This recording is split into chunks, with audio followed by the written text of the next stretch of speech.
तुमची दहीहंडी होणार होती, पण ती दहीहंडी रद्द करून तुम्ही जी घटना घडली यामध्ये जे पीडित कुटुंब आहे त्यांना आर्थिक मदत घेण्याचा निर्णय घेतला. कशा पद्धतीनं तुम्ही अमरावती शहरामध्ये आम्ही डॉक्टर कोंडे साहेब खासदार साहेबांच्या मार्गदर्शनामध्ये यावर्षीपासून आम्ही दहीहंडी घेणार ठरवलं होतं.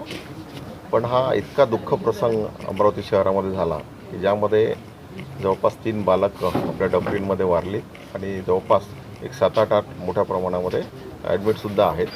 अतिदक्षता विभागामध्ये आहे.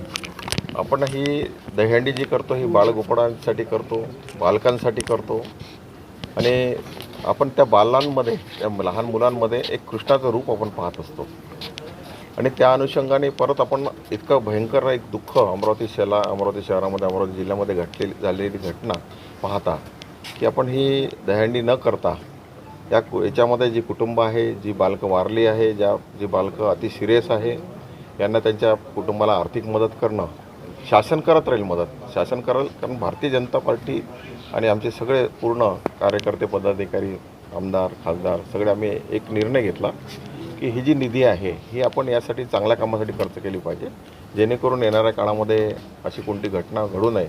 याच्यामध्ये आपण जर पाहिलं तर त्याच्यामध्ये 3-4 नर्सेस आणि 2-3 वॉर्ड बॉय जे आहेत त्यांनासुद्धा आम्ही त्यांना सन्मानित केलं. कारण ही वेळ सन्मानित करायची नाही, परंतु त्यांनी त्यांचा जीव धोक्यात टाकून स्वतःच्या मुलासारखं त्यांनी ती मुलं वाचवण्याचा जो प्रयत्न केला